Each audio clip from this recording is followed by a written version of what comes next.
وطبعا زي ما احنا عارفين ان الجافا بتماب الثريد في الابليكيشن لاوبريتنج سيستم ثريد. ايه، خلاص بروجكت لوم بقى ريليز ما بقاش. اوكي، طب خلاص انسوا الكلام ده. الجافا دلوقتي بقى فيه حاجه اسمها فيرتشوال ثريد، والفيرتشوال ثريد ده مش اوبريتنج سيستم ثريد، بالعكس ده هو حاجه كده مش ثريد فعليا.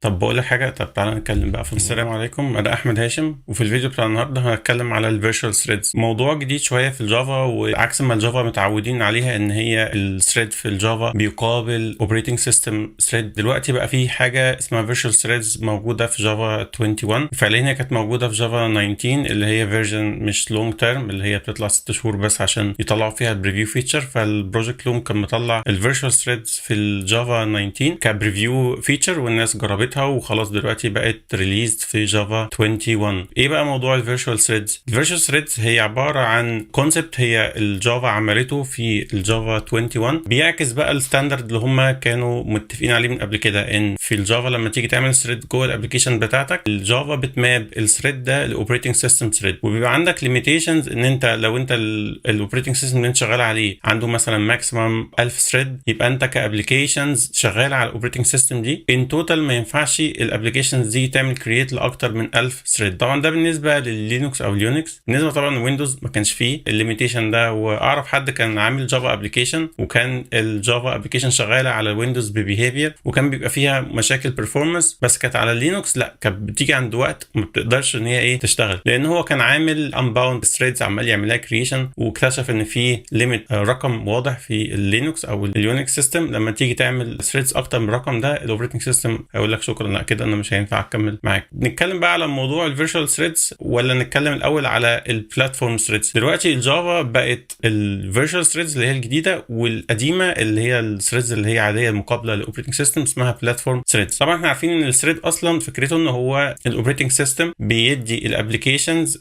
كنترول شويه، ان هو يشيروا الكورز او السي بي يوز. لو انا عندي مثلا 5 سي بي يوز وعندي بقى ابلكيشنز فيها يو اي فيها باك جراوند جوبز، فالابلكيشنز دي ممكن تستخدم الاوبريتنج سيستم ثريدز ان هي تعمل اكتر من فانكشنز. في الاخر هم الماشين بتاعتك هي الليميتيشن، وبالتالي الاوبريتنج سيستم بيدي بس الفرصه للابلكيشنز ان هي تعمل اكتر من فانكشن في نفس الوقت، وبيعملوا كان زي تايم سلايسنج كده على الكور السي بي يو، بحيث ان كل ابلكيشن تقدر تستخدم الكور ده بشكل شيرد، بحيث ان هو ياخدوا جزء كده من التايم بيعملوا يوتيلايزيشن للكور ده. ده الاوبريتنج سيستم بيعمل اوركستريشن. ده الجافا بقى قررت لا، انا هعمل كمان اللاير اوف اوركستريشن بتاعي من خلال الفيرتشوال ثريدز، بمعنى ان انا مش هعمل اوبريتنج سيستم ثريد لكل ثريد لما الابلكيشن تطلبه. في حاله الفيرتشوال ثريدز انا هعمل اوبجكت، والاوبجكت ده انا هخليه يبان للابلكيشن ان هو ثريد، لكن فعليا هو مش ثريد اوبريتنج سيستم. انا هيبقى عندي بول اوف اوبريتنج سيستم ثريدز، وهعمل لها يوتيلايزيشن ان هي تماب، مثلا لو هم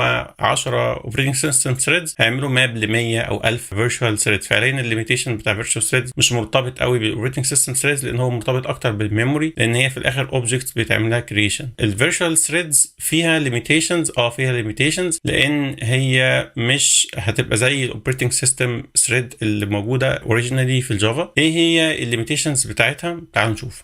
طيب اول ليميتيشن بالنسبه للفيرتشوال ثريدز ان انا مش احسن حاجه ان انا استخدم سينكرونايزد او اعمل سينكرونايزيشن جوه الثريد نفسه. السينكرونايزيشن في الجافا او كلمه كيورد سينكرونايزد بتعمل لوك على الاوبجكت لغايه لما ياخد اللوك ده يبدا يعمل بلوك للثريد اللي شغال. ففعليا الفيرتشوال ثريدز هي مش مطلوب منها ان هي تبقى بلوك اثناء ما هي شغاله، يعني هي اصلا الفكره بتاعتها ان هي معموله علشان تيوتيلايز السي بي يوز اكتر، او تيوتيلايز فعليا الاوبريتنج سيستم ثريدز اكتر اثناء ما الابلكيشن مستنيه اي او، مستنيه تكلم الداتابيز بتاخد وقت عقبال ما ترد، بتكلم اكسترنال سيرفيس. فمعظم الحاجات اللي هي فيها اي او انا ساعتها مش بستخدم في الكيس دي السي بي يو، انا فعليا مستني نتورك، مستني الفايل يتقري، مستني سوكت يرد عليا. ففي الحالات دي يبقى السي بي يو قاعد كده حاطط ايد على خده وما بيعملش حاجه. الاوبريتنج سيستم ثريد برضو اللي هو يعتبر اكسبنسيف ريسورس، احنا مش عايزين بقى نشغله بالحاجات اللي هي فعليا مش هتبقى مفيده، زي الاي او والنتورك اوبريشنز، انا فعليا عايز الابلكيشن ما تستخدمش الاوبريتنج سيستم ثريد غير فعلا لما تكون محتاج السي بي يو، يعني محتاجه تعمل اوبريشن تعمل لها رن على السي بي يو، بعمل انكريبشن، بعمل كومبريشن، الحاجات اللي هي انكودنج، حاجات اللي هي انستراكشن تعمل لها رن على السي بي يو. لكن في حاله ان انا مستني اي او، انا ساعتها مش محتاج ان انا الوك الاوبريتنج سيستم ثريد ده، ساعتها الفيرتشوال ثريد بيبقى مفيد. فلما انا اعمل سينكرونايزد على لوك فعليا بيعمل بين، او يعني زي ما بيوقف كده الاوبريتنج سيستم ثريد اللي هو بيرن عليه الفيرتشوال ثريد. يعني دلوقتي بقى في لاير ثانيه اللي هي كور، وفي اوبريتنج سيستم ثريد، وبعد كده في الفيرتشوال ثريد. ففعليا الفيرتشوال ثريد لما يعمل سينكرونايزد هيوقف الاوبريتنج سيستم ثريد، وده اصلا ريسورس غالي واحنا عايزين نستخدمه في حاجات ثانيه في الابلكيشن جوه الجي بي ام نفسها. فبالتالي الاحسن ان انا ما استخدمش السينكرونايزد جوه الفيرتشوال ثريدز، هي مش معموله لكده، هي معموله اكتر ان انا اعمل اوبريشنز اي او نتورك وحاجات زي كده. الليميتيشن الثاني ايه؟ ان الفيرتشوال ثريدز فعليا ملهاش ليميتيشن، بمعنى ان انا ممكن اقدر اعمل مليون فيرتشوال ثريد، لان هي في الاخر هي ميموري اوبجكت. از لونج از ان انا عندي ميموري كفايه اقدر اعمل فيها كرييت للاوبجكتس دي، انا ممكن اعمل كرييت لفيرتشوال ثريدز كتيره، لان هي ما فيش هارد ليميت زي الاوبريتنج سيستم ثريدز. فعليا الاوبريتنج سيستم بيقول في اليونكس واللينكس بيقول ان في ليميتيشن للنمبر اوف ثريدز الابلكيشنز تقدر تعمل لها كرييت. في حاجه اسمها ثريد لوكال فاريبل. الكونسبت ده فكرته في ايه؟ الابلكيشن بيبقى ساعات عندها انستنس كده من اوبجكت يكون الكريشن بتاعه غالي شويه، يعني انا عشان اعمل كرييت للاوبجكت ده الموضوع بياخد وقت شويه. في مثال اللي هو سمبل ديت فورمات او مثلا داتابيس كونكشن. ساعات في ناس بتعمل مثلا ايه داتابيس كونكشن بولينج، هيبقى عنده مثلا 10 داتابيس كونكشنز ب 10 ثريدز، يبقى كل ثريد واخد داتابيس كونكشن، فبيعمل حاجه اسمها ثريد لوكال فاريبل، بيبقى زي ستاتيك فاريبل موجود على مستوى كلاس معينه. تمام، الكلاس دي اللي هي باوند بالثريد، فبالتالي لما الثريد يجي يقوم ويشتغل بيبقى عنده الاوبجكت بتاعه، سواء بقى سمبل ديت فورمات اي اوبجكت هو مش عايز يعمل له كرييت كل شويه، هو في الاخر خلاص هيعمل له يوتيلايزيشن في كل الثريدز اللي هترن على الثريد بول دي. فبالتالي انا بعمل واحد لكل ثريد في الثريد بول دي، عندي 10 بعمل 10 داتابيس كونكشنز. الثريد لوكال فاريبل ده بيبقى اسايند للثريد ده، واي ثريد راننج عليه كلاس جوه الثريد ده بيبقى شايف اللي هو الستاتيك فاريبل ده على انه هو الفيرجن بتاعته بس. وانا عندي 10 داتابيس كونكشنز، خلاص كل ثريد هيشوف الداتابيس كونكشن بتاعه. المشكله بقى ان انا لو استخدمت اللي هو الاكسبنسيف اوبجكتس دي حطيتها في ثريد لوكال فاريبل في الفيرتشوال ثريد، ان لو هو اصلا اوبجكت كريشن بتاعه غالي وهو بياخد كمان مثلا كونسيوم ميموري كتيره، فانا عندي مشكله ان الفيرتشوال ثريدز اصلا الليميت بتاع النمبر بتاعها عالي. فلو انا كنت في الكيس بتاعه الاوبريتنج سيستم ثريدز عندي بول سايز بتاعها 10 100، هتبقى على طول باوندد، على طول مرتبطه بالماكسيمم اللي انا اقدر اعمل له كرييشن جوه الثريد بول دي. فبالتالي بيبقى الماكسيمم بتاع النمبر اوف ثريد لوكال فاريبلز بالنسبه مثلا للاوبجكت ده هيكون مرتبط بالنمبر اوف ثريدز اللي يتعمل لها كرييشن جوه الثريد بول دي. لكن في حاله الفيرتشوال ثريدز انا ممكن اكرييت 100000، فالاوبجكت ده هيتعمل له كرييت اللي هو الثريد لوكال فاريبل هيتعمل كرييت ل 100000، فبالتالي ده ممكن يكونسيوم ميموري عالي قوي. لو واحد مش فاهم الكونسبت ده ممكن يستخدم نفس الكلاس اللي هي كانت موجوده في اوبريتنج سيستم ثريد او اللي هو البلاتفورم ثريد بقى دلوقتي الاسم بتاعه الاوفيشال في الجافا، يعني اللي هو مش فيرتشوال ثريد. ساعتها لو عمل نفس الامبلمنتيشن ده ورنه على فيرتشوال ثريد هتبقى مشكله كبيره، لان هيعمل كرييت للاوبجكت ده بعدد مرات بعدد الفيرتشوال ثريد اللي تعملها كريشن. فده برضو ايه ليميتيشن او يعني تريك كده ممكن الواحد ياخد باله منها لو هو هيستخدم ثريد لوكال فاريبل. لازم يبقى فاهم ان دي الدروباك بتاعتها في الفيرتشوال ثريد، وهي مش باوندد لان هي مفيش ليميت للفيرتشوال ثريد، فبالتالي ممكن يعمل كرييت لاوبجكتس كتير قوي ويربطها في ثريد لوكال فاريبل. ساعتها هيبقى في مشكله كبيره في الميموري، لان هو بيعمل كرييت لاوبجكتس غاليه واوبجكتس بتاخد ميموري كبيره في عدد كبير جدا، وده هيبقى برضو ليميتيشن على الميموري.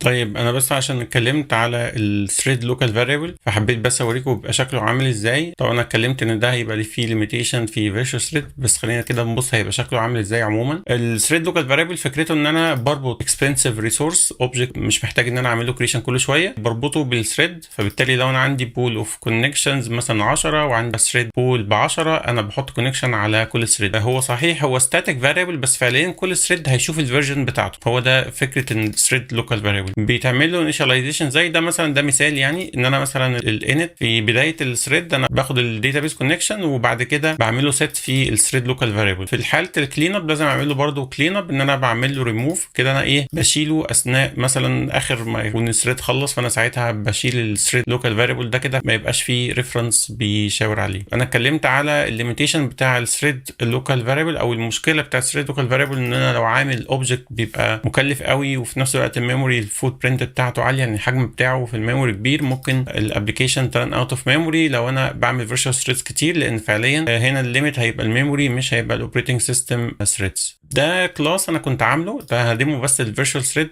انا مش عامل حاجه فعليا، انا بعمل سليب 10 ثواني، ده الثريد بدا والثريد خلص وخلاص على كده. ده طبعا ايه بيمبلمنت رانبل، فده الثريد اللي انا هستخدمه وهرنه على فيرتشوال ثريد في الجي في ام. انا هنا عامل كلاس، هي دي المين كلاس، عامل اسمها ليتس ريتش ماكسيمم نمبر اوف ثريدز. انا كده ايه عايز اخلص بقى ايه الثريدز اللي موجوده في الاوبريتنج سيستم، وعايز اقارن لو هي اتعملت على بلاتفورم ثريدز القديمه او في الفيرتشوال ثريدز واشوف ايه الفرق ما بينهم. دلوقتي الابلكيشن هتبدا وتقول مثلا ان انا هبدا اكرييت النمبر اوف ثريدز اللي هو 2000، وبعد كده بشيك في سيستم فاريبل اللي هو يوز فيرتشوال ثريدز، لو هي ترو يبقى فعليا انا هعمل الاكسكيوتر سيرفيس اللي هي الستاتيك دي، هعمل لها نيو فيرتشوال ثريد بير تاسك اكسكيوتر. وهنا هنشوف الفرق لما اعمل else، انا هعمل ايه البلاتفورم ثريد بول. هنا زي ما انتم شايفين النيو فيكسد ثريد بول بسايز معين اللي هو ماكسيمم اللي هو مثلا 2000، فده بيقول لي ان الثريد بول لما اجي اعمل لها كرييشن اللي هي بلاتفورم ثريد انا لازم اقول نمبر اوف ثريدز اللي انا عايزها في البول دي. لكن في حاله الفيرتشوال ثريدز انا فعليا مفيش اصلا رقم بقوله، لان هي مش بتماب لاوبريتنج سيستم ثريد. جي في ام نفسها هي اللي بتاخد القرار ان هي هتشغل كام اوبريتنج سيستم ثريد، او عندها مثلا بول اوف اوبريتنج سيستم ثريد، وهتعمل بقى سلايسنج على الاوبريتنج سيستم ثريد ان هم يرنوا الفيرتشوال ثريدز اللي انا عاملها كريشن. انا عامل هنا array of completable futures، وبعد كده كل واحد من اللي هو ايه ال 2000 دول هعمل له الفاليو بتاعته اللي هو بيرن الفيرتشوال ثريد ديمو ده، وايه هيستخدم الاكسكيوتر سيرفيس. في حاله بقى ان هو بلاتفورم ثريد هيستخدم اللي هي النيو فيكسد ثريد بول، في حاله اللي هي فيرتشوال ثريد هيستخدم نيو فيرتشوال ثريد بير تاسك اكسكيوتر. وبعد كده هيستنى ان كله يخلص وبعد كده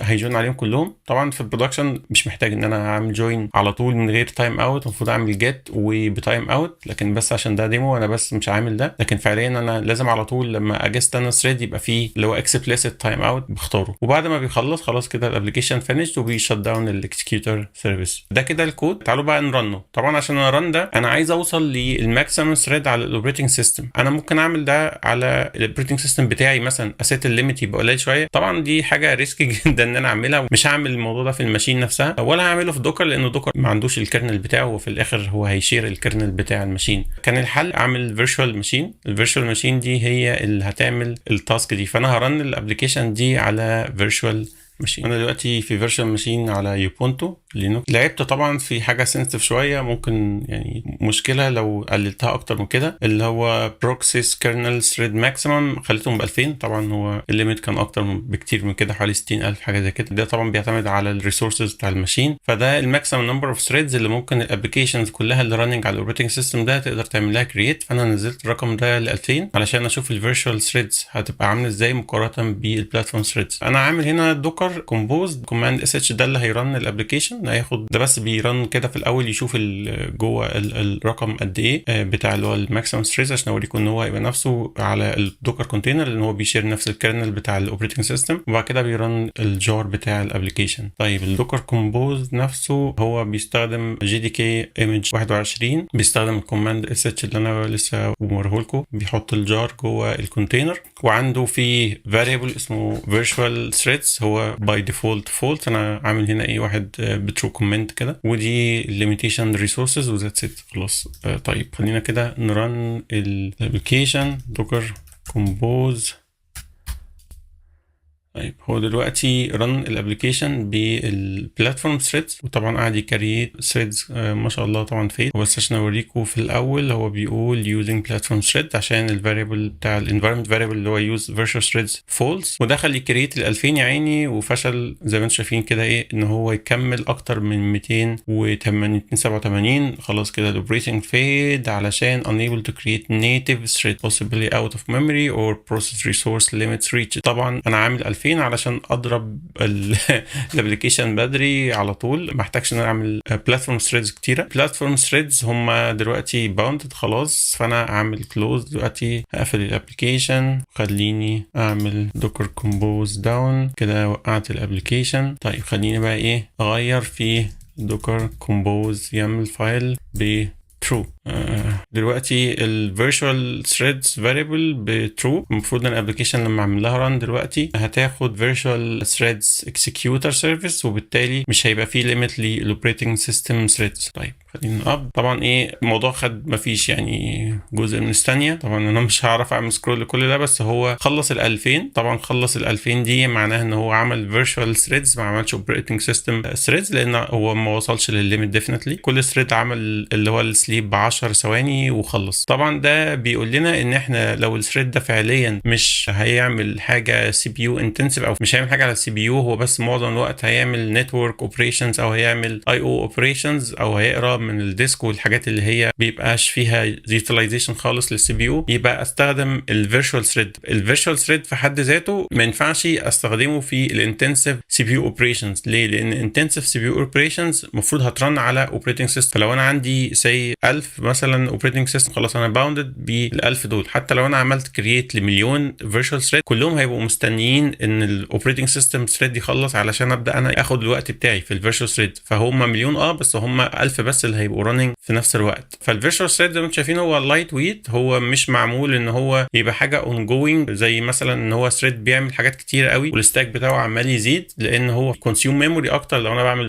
عدد كبير جدا من الفيرتشوال ثريدز. وفي نفس الوقت البلاتفورم ثريد هو في الاخر هو الفيصل. يعني طول ما انا عندي بلاتفورم ثريد هو الابلكيشن شغاله، او يعني جزء من الابلكيشن بتاع اللي هو بعمل له كونكرنسي ان هو يبقى الفيرتشوال ثريد ده شغال عليه بس. فده كده الديمو بتاع النهارده. طيب كل الكلام ده حلو، ديمو شفنا الفيرتشوال ثريدز، خلاص انا ممكن اعمل كرييت لفيرتشوال ثريدز اكتر من البلاتفورم ثريدز، وبالتالي انا ممكن لو في الابلكيشن عندي بتعمل داتابيز كونكشنز وحاجات اي او، يبقى انا كده هيوتلايز التايم اكتر. طيب ده هيفيدني بقى في ايه؟ خلينا نتكلم بقى في اليوز كيس اللي هتبقى مفيده بالنسبه للفيرتشوال ثريدز. لو انا عندي ابلكيشن، او خلينا نقول بقى ايه، خلينا عندي مطعم تمام، وعندي ناس بتوصل الاوردرز، والاوردر نفسه بياخد وقت في المطبخ. فانا عندي كده في المطبخ، الناس والادوات اللي بتستخدمها علشان تعمل الوجبه دي او الاوردر ده. وبعد كده ده الليميتيشن، والليميتيشن التاني هو عدد الناس اللي تقدر توصل الاوردرز في نفس الوقت. فلو انا عايز اعلي الماكسيمم نمبر اوف اوردرز within تايم، انا محتاج اعمل ايه؟ العب في الليميتيشنز دول. فلو انا مثلا عندي المطبخ خلاص هو دي الساعه بتاعته، انا مش هقدر اخليه يعني يكبر اكتر من كده، فانا محتاج يا اما ازود العدد بتاع الوركرز، الناس اللي هيعملوا ديليفري، او ان انا اخليهم يعملوا يوتيلايزيشن اعلى. ان هو مثلا لو هياخد اوردر هيوصله مكان، ممكن مثلا ياخد اكتر من اوردر، واعمل اوبتمايزيشن ان هو يعمل اكتر من حاجه في نفس الوقت. هي دي بقى شويه مثال شبه الابلكيشن اللي هي بتخدم يوزرز، مثلا سي نمبر اوف ريكويستس مثلا اكس تمام، والريكويست نفسه بياخد وقت علشان هو بيكلم داتابيز وبيكلم اكسترنال سيرفيس على نتورك، بيعمل ريد من الديسك وحاجات زي كده. فلو الاوبريشنز دي انا ماليش تحكم فيها قوي وعملت الاوبتمايزيشن بتاعي خلاص، مفيش روم فور انهانسمنتس بالنسبه للاوبريشن اللي بتحصل فعليا جوه السيرفيس وذين الريكوست نفسه. فلو انا عايز اعلي الثروبوت بتاع الابلكيشن، محتاج اعمل ايه؟ محتاج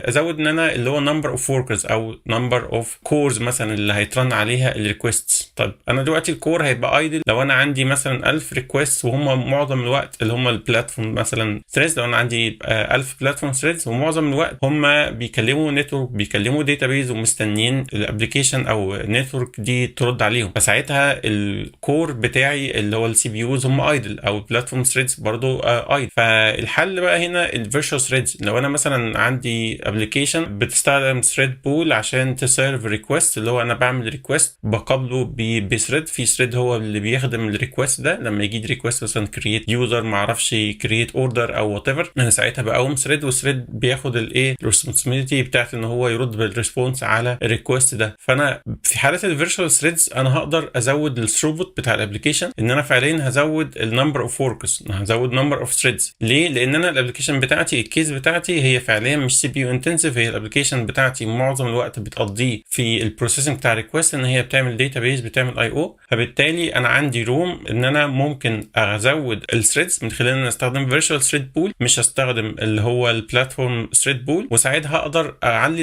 الثروبوت اللي هو ليتل لو، اللي هو الثروبوت عباره عن النمبر اوف ريكوست اللي اقدر اخدمها في وقت معين. ده ممكن اعمله دلوقتي ولا لا؟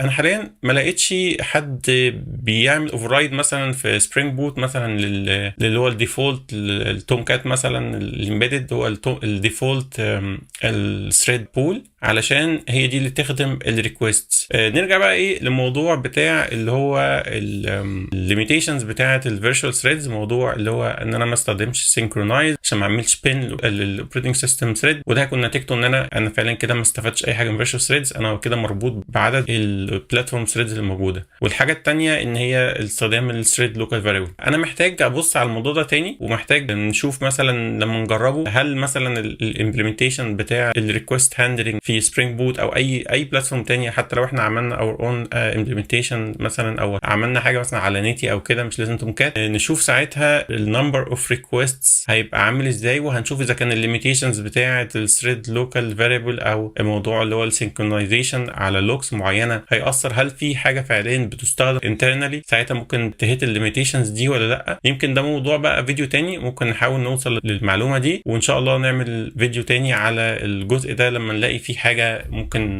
نعمل لها برزنتيشن. بس اتمنى الموضوع يكون واضح ويكون بسيط، ولو في حد عنده اي سؤال ممكن يبعت لي، يكتب لي كومنت، ان شاء الله هرد عليه. شكرا.